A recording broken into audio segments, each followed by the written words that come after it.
Existe relação entre direitos humanos e o trabalho no campo da saúde mental? Bom, a relação dos direitos humanos com todo o trabalho que existe no campo da saúde mental é uma relação extremamente íntima. Eu acredito que não existe nenhum trabalho no campo da saúde mental onde não se leve em conta a questão dos direitos humanos, né? Como no campo da saúde, né? Hoje em dia, com o SUS e com a Lei 8080/90, que estabelece o SUS, fala que saúde envolve também questões de habitação, de trabalho, de alimentação, questões sociais, quer dizer, o conceito de saúde ampliada. Nesse sentido, a saúde mental também está relacionada a essa questão, né? Então, todo o trabalho, toda a militância, toda a política que existe atualmente no campo da saúde mental é no sentido de constituir ou de instituir serviços e instituições onde a violência não esteja presente, quer dizer, instituições e serviços de saúde mental que busquem o resgate da cidadania dessas pessoas que vivem uma dupla discriminação, vamos dizer assim, que é não apenas todo o sofrimento que é acometido por conta do próprio adoecimento, como também a situação que existe social das dificuldades que uma pessoa portadora de transtorno mental vive no país. Isso eu estou falando de modo geral. Agora, pegando especificamente, né, na questão das mulheres, do trabalho que desenvolvi lá na Fiocruz, a grande questão que estava na pauta era a questão do silenciamento do sofrimento. Quer dizer, como que esse silenciamento de sofrimentos vividos faziam com que essas mulheres transformassem, vamos dizer assim, esse sofrimento, individualizassem esse sofrimento que muitas vezes eram coletivos da comunidade ou das relações conjugais e familiares, em sofrimentos orgânicos, sofrimentos físicos. Nesse sentido, eu trato isso como silenciamento.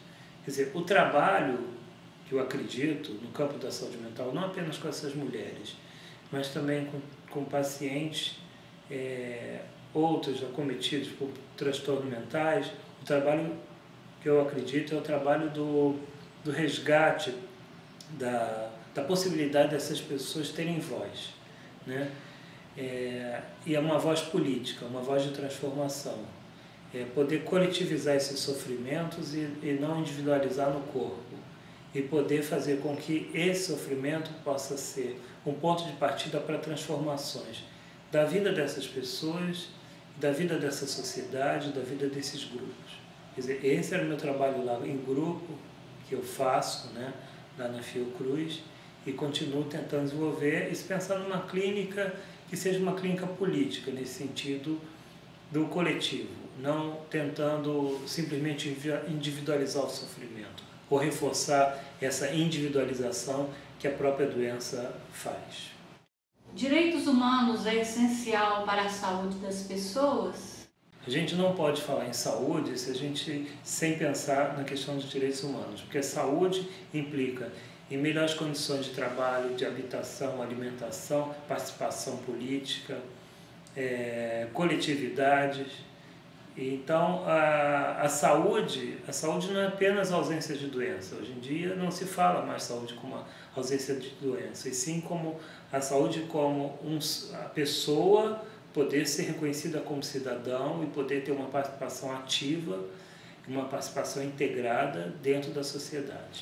Como você analisa a violência que existe ainda no Brasil após 25 anos de ditadura militar, onde pessoas continuam sendo torturadas e desaparecidas? O Estado brasileiro sempre foi violento, permanece violento.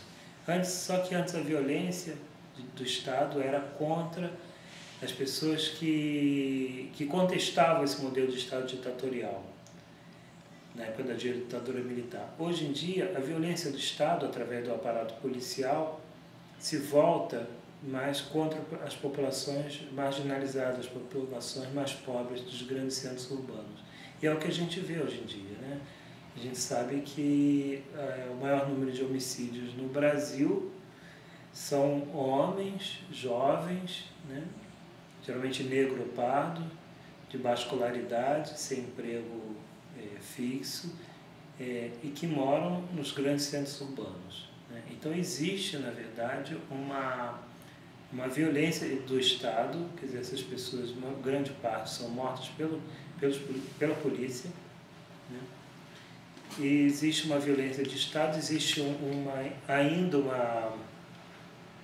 ainda uma perseguição, né? O Estado ainda é violento, o Estado ainda mata, o Estado desaparece com as pessoas, o Estado tortura. Apenas não é uma violência dirigida a contestadores políticos.